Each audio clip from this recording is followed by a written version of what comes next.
Saya suka dengan pendekatan dari Jim Collins yang penulis buku Good to Great. Dia menggunakan kombinasi antara konsepnya dia dengan yang disebut namanya Stockdale Paradox. Nah, Stockdale Paradox itu diambil dari Stoicisme. Nah, kalau mereka gambaran sederhananya, Stockdale Paradox itu adalah ngelihat segala sesuatu dengan sudut pandang contrast thinking. Contrast thinking itu artinya melihat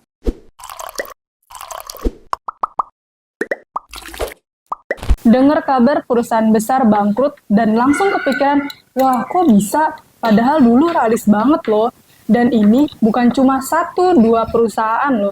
Mulai dari PT Sritex yang resmi tutup, Yamaha Musik yang mem-PHK ribuan karyawan, KFC yang kena dampak krisis keuangan, sampai Sanken yang akhirnya harus gulung tikar. Kira-kira kenapa ya? Yuk langsung aja kita tanya dengan Coach Arif. Halo Coach. halo, Apa kabar ya Coach? baik. Alhamdulillah. Oke Coach, ini kan akhir-akhir ini tuh dengar berita kalau misalkan PT Sritex itu kan ditutup ya Coach ya. Nah terus ada juga bakal disusul 3 perusahaan besar, KFC, Yamaha Musik, dan juga Sanken. Nah ini sebenarnya kenapa bisa sampai bangkrut gini sih Coach? Ah, saya mungkin ngeliatnya gini ya. Mungkin kalau saya mau ngebahas tuh yang paling gampang, yang paling menarik adalah dari sudut pandang Jim Collins. Jim Collins. Jim Collins. Jadi saya melihat dari sudut pandang yang paling menarik kalau saya ngelihat segala sesuatu, ya, itu saya suka dengan pendekatan dari Jim Collins yang penulis buku Good to Great. Dia menggunakan kombinasi antara konsepnya dia dengan yang disebut namanya Stockdale Paradox. Nah, Stockdale Paradox itu diambil dari Stoicisme. Nah, kalau mereka gambaran sederhananya, Stockdale Paradox itu adalah ngelihat segala sesuatu dengan sudut pandang contrast thinking. Contrast thinking itu artinya melihat dia meyakini menang sambil melihat realitas yang ada. Jadi ini kombinasi antara positif dan negatif thinking sekaligus. Nah, jadi maksudnya gimana kalau saya ngeliatin dari kondisi Sritex gitu ya, misalnya Sritex ataupun perusahaan Yamaha, karena saya juga dengar katanya Yamaha itu mau bangkrut karena pemakai untuk produk-produk kayak piano sudah tidak menjamur lagi di Indonesia katanya begitu. Jadi pindah ke beberapa negara rencananya. Nah, yang kedua juga kalau KFC, saya juga tidak tahu apa yang terjadi. Mungkin karena ada beberapa makanan-makanan, ayam-ayaman yang harganya relatif lebih murah menurut saya gitu ya. Walaupun kalau saya pribadi, kemarin nggak sengaja saya makan di salah satu restoran namanya Sinar Medan. Makanan restoran itu Sinar Medan, makanan Chinese food. Itu dia bikin ayam goreng kering. Ketika saya makan ayam goreng kering, enak banget tuh. Saya juga kaget gitu. Ayam pakai tepung, sama kayak ayam KFC gitu, KFC gitu. Tapi konsepnya dia tuh ayamnya juicy, sedangkan kalau di KFC itu hanya yang tertentu saja yang juicy. Tapi kalau yang udah dada, biasanya nggak juicy tuh. Menurut saya agak keras, menurut saya. Saya kurang cocok gitu loh ya. Kecuali paha atas, itu masih enak. Nah lanjutin. Jadi dia ngelihat bahwa kalau di konsepnya Jim Collins atau Stockdale Paradox, dia melihat segala sesuatu pasti menang sambil melihat realita yang ada. Apa yang bisa diterapkan? Saya nggak tahu apa yang persis yang terjadi ya berkaitan dengan Sritex. Memang dia jual kain, dia jual baju dan sebagainya. Hanya kalau memang benar banyak saingan itu kan misalkan contoh saingannya mungkin ngelawanin produk-produk dari luar negeri dan sebagainya. Nah, saya nggak tahu kalau kita ngeliatin dari berbagai konsep, menurut saya ada beberapa yang membuat perusahaan menjadi terbebani dengan jumlah karyawan segitu banyak. Memang kalau saya ngelihat di beberapa perusahaan besar kayak contoh dulu Chevron itu juga sempat mau bangkrut, digantikan dengan presidir yang baru, mereka melakukan yang namanya efisiensi karyawan, yaitu adalah jumlah karyawan dikurangi, digantikan dengan teknologi, supaya perusahaannya survive dulu. Jadi istilahnya kayak gini ya, kalau mungkin ada gambarannya tuh kita tuh kayak istilahnya tuh gajah besar yang keberatan dia nggak bisa bergerak banyak. Mungkin dia sayang sama karyawannya, tetapi ketika dia sayang, dia pertahankan karyawan terus-menerus, bebannya berat sekali. Iya. Nah, kalau mungkin saya nggak tahu apakah budaya atau sudut pandang si pemilik itu seperti apa, saya nggak tahu. Hanya kalau mungkin kalau saya ya, kalau dalam kondisi itu, kemungkinan besar daripada saya mungkin, misalnya contoh daripada memecat mereka karyawan, yang saya lakukan adalah mungkin saya akan ajarin mereka wirausaha, dan saya ajarin untuk mereka punya modal, atau kita kasih bantu modal, kemudian kita buka usaha untuk mereka, sambil mengurangi beban. Karena kalau bebannya terlalu besar, itu kan perusahaan kalau melangkah kan berat banget itu. Iya. Mereka mau punya ide kreatif, mereka nggak bisa bergerak, mereka mau melangkah nanti takut salah, karena karyawan udah bebannya berat. Memang yang paling masuk akal memang agak kejam, yaitu adalah pengurangan karyawan. Sebenarnya itu yang paling masuk akal buat saya. Jadi ketika bebannya sudah dipotong, beberapa bagian, baru kita fokus ke beberapa hal. Makanya kenapa kan kalau kita lihat kayak pemecatannya banyak banget kan ya. Iya. Tapi pada saat kondisinya yang bebannya berat banget. Kalau saya mungkin lebih baik lini produk ditutup. Salah satu lini produk ditutup mendingan ngebuang beberapa orang. Bahkan kayak contoh ya, kita tahu ya, kayak Goto ya.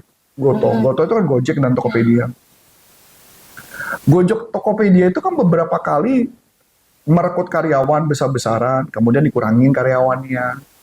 Terus saya rekrut lagi, kurangin lagi berkali-kali. Tapi akhirnya membuat perusahaannya jadi survive. Karena kenapa ya? Karena itu tadi dia ada pengurangan. Kemarin saya ketemu dengan salah satu pengusaha, katanya saya juga nggak ngerti ya. Mungkin kamu ngerti ya. Ada novel namanya apa ya? Bukan Laza ya. Apa Lazada? Pokoknya kayak novel. Novel itu kumpulan novel-novel yang kalau mau baca setiap chapter itu bayar 1.000 perak doang. Iya. Apa Anda tahu ya? Ada. Ada ya? Nah, itu aplikasinya tuh dari Thailand, katanya gitu. Nah, kebetulan saya ketemu sama orang yang masukin Indonesia. Kemarin saya ketemu, ngobrol. Dan dia bilang total karyawan dia berapa? Saya nanya, total karyawannya ada 8. Dan dia merekrut 3 orang magang untuk membantu mereka. Kenapa? Karena mereka mau menekan biaya. Akhirnya memang perusahaan tutup. Kenapa perusahaan itu tutup? Kalau menurut saya, menurut dia cerita kemarin juga saya ajak ngobrol, kenapa mereka tutup? Karena minat membacanya tidak nutup. Minat bacanya tidak tutup dan biayanya sudah terlalu besar. Biayanya udah terlalu besar dan akibatnya mereka mengalami kesulitan untuk bisa survive. Jadi khususnya pembaca tuh menurun banyak. Iya. Nah, jadi kalau gitu kan kita bisa tahu ya itu yang terjadi gitu loh. Cuman memang kalau kita lihat lagi balik lagi, tugas kita sebenarnya pada saat itu pertama kalau saya sebagai orang itu pasti yang saya akan lakukan efisiensi, itu yang pertama. Yang kedua yang akan saya lakukan adalah saya mencari sumber omset dari mana lagi. Gitu ya, saya harus mencari sumber omset. Karena saya belajar satu hal, dulu ada satu perusahaan ini bisnisnya kelapa sawit dan ada perusahaan penebang untuk bikin kertas. Nah, ketika terjadi masa pandemi, perusahaan ini survive loh. Kenapa survive? Dia ngeliat tren. Trennya waktu itu adalah karena kertas otomatis kalau nggak ada di sekolah kan nggak ada yang pakai ya. Nah, makanya dia harus hidup. Caranya hidup adalah dia ngeliat ada orang suka main sepeda. Ketika mereka suka main sepeda, dia ciptakan loh kaos khusus untuk orang main sepeda. Dari sumber yang sama, dari bahan yang sama. Jangan nanya ke saya ya, dari bubur kertas itu jadi kaos gimana prosesnya nggak tahu. Tapi yang saya tahu itu yang dia lakukan dan ternyata itu yang membuat perusahaannya survive. Dan perusahaannya bertumbuh. Makanya jadi balik lagi. Itu bisa terjadi karena mungkin tadi saya bilang mungkin beban yang berat dan sebagainya, maka harus mau dia harus berpikir dengan cara berbeda. Makanya tadi saya bilang ngelihat kita pasti menang sambil melihat realitas yang ada. Nah, realitas inilah yang mungkin yang mereka tidak melakukan. Memang tadi saya lihat di barusan ya tentang, saya juga baru tahu gitu produk-produknya Sritek gitu ya, produk-produknya. Jadi tapi pertanyaan mana produk-produk Sritek memang benar, menurut saya cukup bagus. Cuman apa nggak yang harus dia lakukan untuk dia survive? Oh, berdasarkan realitanya. Realitanya gitu ya, saya nggak tahu. Memang tadi saya lihat ada batik, ada macam-macam baju seragam dan sebagainya. Tapi ketika kondisi berubah sama aja kayak contoh ya, waktu zaman Nokia. Nokia itu dulu besar, kemudian Nokia bangkrut karena dia tidak mengikuti inovasi. Tidak mengikuti inovasi. Saya nggak tahu apa yang terjadi. Kadang-kadang kalau perusahaan dia terlalu terfokus kepada beban, biasanya nggak akan muncul ide kreatif sih. Dia yang ada stres.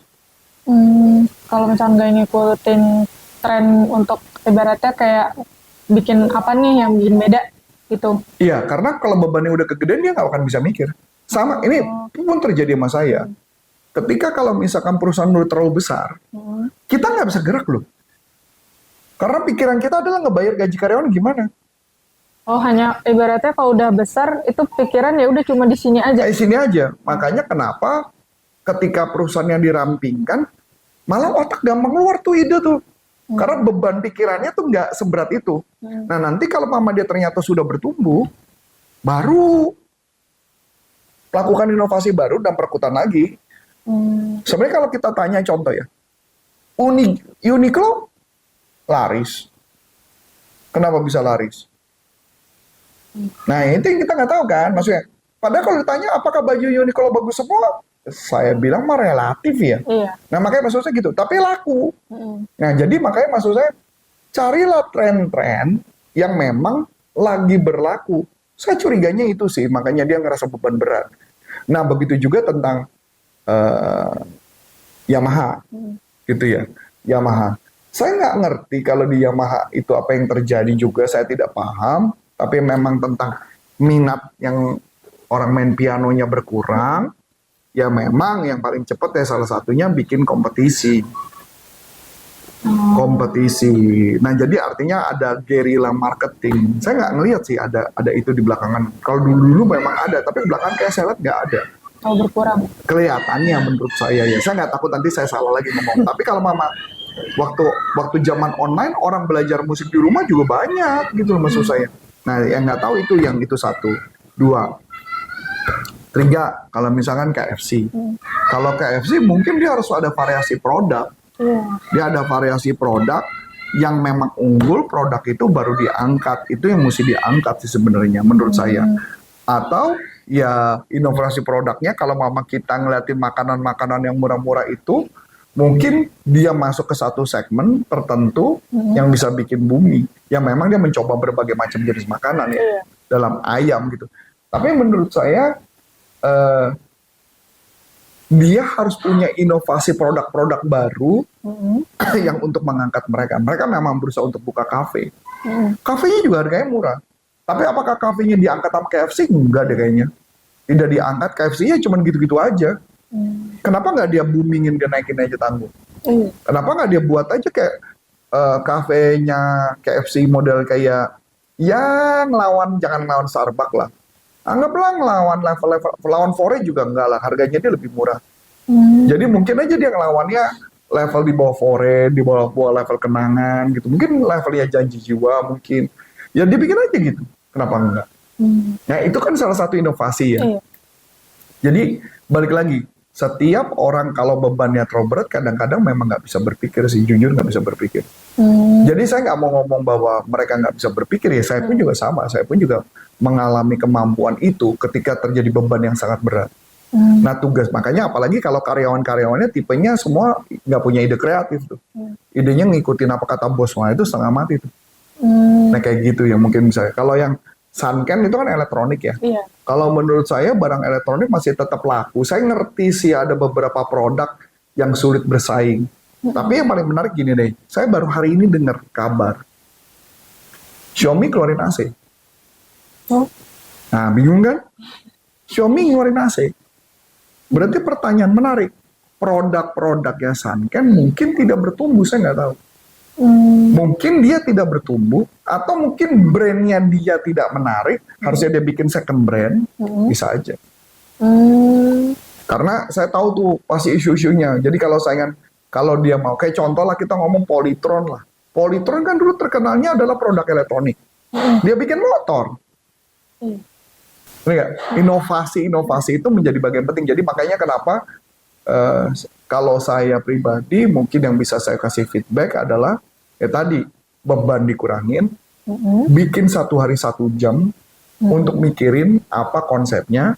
Bisa aja kita kumpulin karyawan-karyawan kita yang pinter untuk bikin satu task force khusus untuk bikin gebrakan.